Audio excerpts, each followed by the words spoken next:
Senhor esteja convosco. Ele está no meio. Proclamação do Evangelho de Jesus Cristo segundo São Mateus.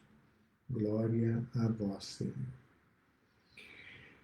Naquele tempo, quando Jesus entrou em Cafarnaum, um oficial romano aproximou-se dele, suplicando-lhe: Senhor, o meu empregado está de cama lá em casa, sofrendo terrivelmente com uma paralisia.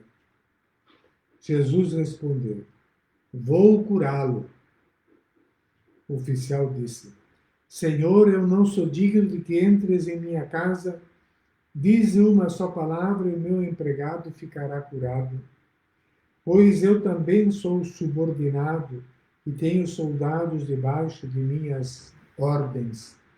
E digo a um vai e ele vai, e a outro vem e ele vem. E digo ao meu escravo, faze isto, e ele o faz. Quando ouviu isso, Jesus ficou admirado e disse aos que o seguiam: Em verdade vos digo, nunca encontrei em Israel alguém que tivesse tanta fé. Eu vos digo, muitos virão do Oriente e do Ocidente e se sentarão à mesa do reino dos céus junto com Abraão, Isaque e Jacó. Palavra da salvação. Glória a vós, Senhor. Podemos sentar-se um instante, irmãos e irmãs. Vamos agora meditar, mastigar essa palavra para que ela, então, faça parte da nossa vida, seja digerida e seja, de fato, corpo para nós. Em primeiro lugar, então, nós vemos o profeta Isaías.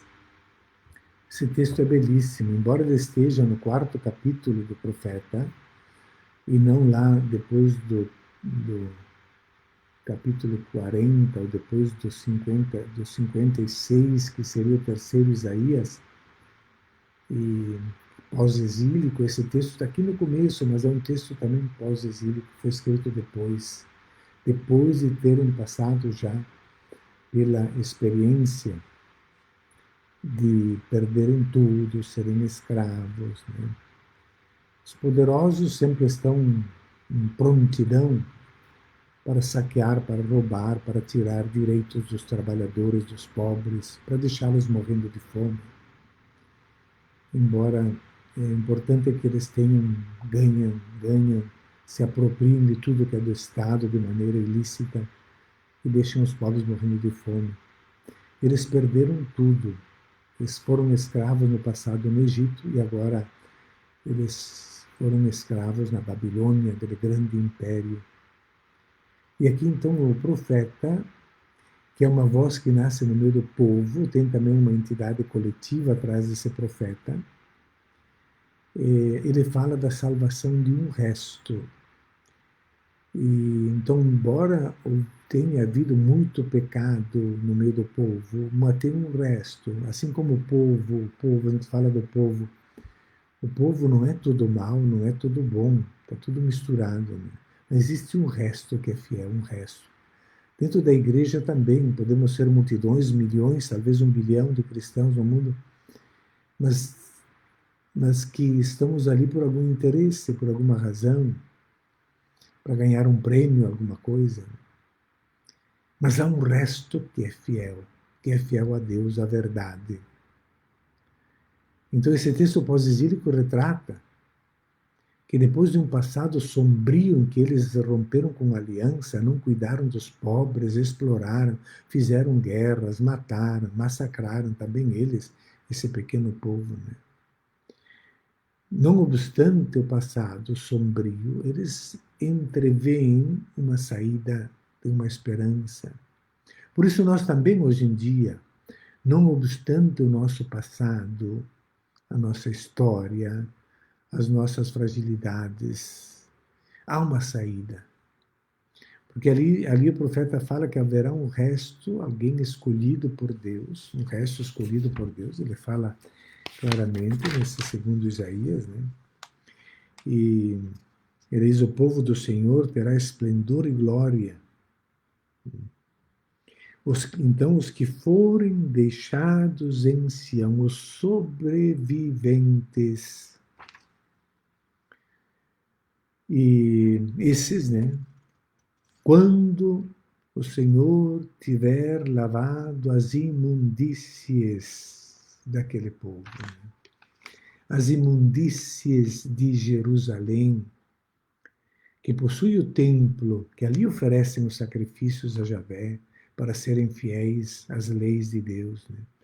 No entanto, as imundícies tomaram conta. Vendem a justiça, como diz os profetas, ao longo dos vários séculos, né? Vendem os pobres na justiça. A justiça só funciona para quem paga. Então, quando tiver lavado as imundícies das filhas de Sião, filhas de Sião significa todos os habitantes de Jerusalém, a cidade de Jerusalém, que está sobre este monte Sião, e sobre este monte tem o templo de Javé, né? Sobre as imundícias dela, limpado as manchas de sangue dentro de Jerusalém,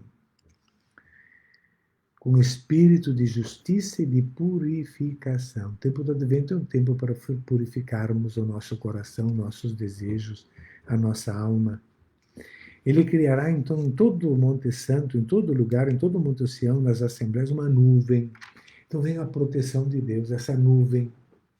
E aqui ele, na sua imaginação, ele remonta para quando Deus os libertou do Egito, acompanhou-os pelo deserto. Então ele pega e apela para aqueles sinais que Jesus foi realizando na saída do Egito, levando-os à terra prometida. E ele cita claramente aqui, né, como uma nuvem, durante o dia uma nuvem que os protegia do calor e do sol que queimava tudo no deserto. E à noite era como ele diz assim, como uma nuvem de fumaça e clarão de chamas durante a noite para iluminar o caminho onde eles passavam. É assim que o profeta vê a intervenção de Deus. E essa intervenção ela vai acontecer exatamente com a chegada de Jesus. Exatamente ali. Então, Javé vai salvar. Jesus veio para salvar. Então, para tornar de novo um povo glorioso. Então, nós também podemos pedir isso para que nós nos tornemos também este lugar da salvação de Deus.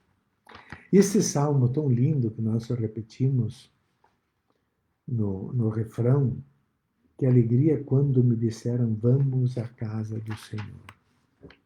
Isso é uma alegria muito grande.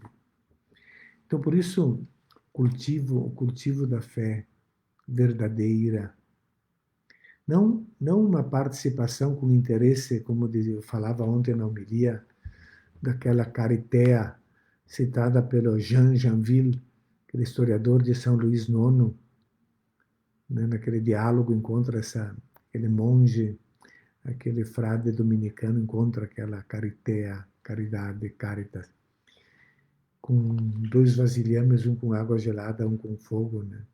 O que você vai fazer? Eu vou com o fogo queimar o céu e com a água gelada apagar o fogo do inferno, para que ninguém faça o bem esperando uma recompensa, um prêmio.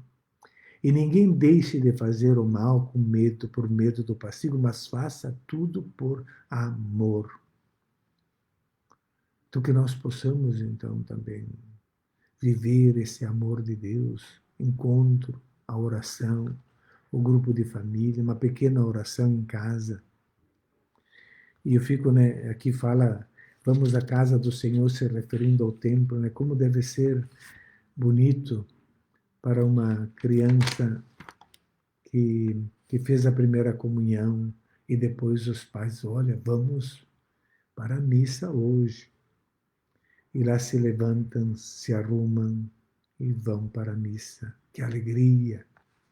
Que alegria! Que fonte de vida grande não vai ter esse coração dessa criança. E vamos rezar esse tempo do Advento, é o tempo para essas mudanças, elas podem acontecer. Deus salvou o povo do exílio da Babilônia daquela escravidão, por que não pode nos salvar das nossas escravidões se nós dermos um sinal para ele? E é claro, Jesus está caminhando naquele tempo lá na Galileia, vai pregando o reino de Deus, e aqui também tem um ensinamento tão importante para as falsas religiões que às vezes nós católicos também endossamos, né? Porque Jesus está lá, está em Cafarnaum, e ali vem um centurião. É chamado centurião porque ele é chefe de uma responsável por uma centúria. E uma centúria, ela é formada por 100 soldados. E ele pede ao mestre ajuda para curar o seu criado, o seu servo, o seu amigo. Então ele rompe as fronteiras estabelecidas pela sua religião. E Jesus rompe as fronteiras erigidas pelos judeus.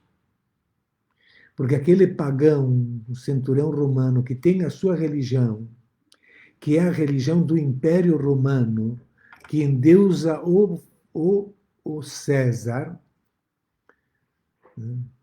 E nesse tempo é o Tibério, este centurião tem a sua religião, que ele é obrigado pelo ofício, mas ele sabe que Jesus tem palavras que são capazes de curar, de libertar a dor da dor e da morte.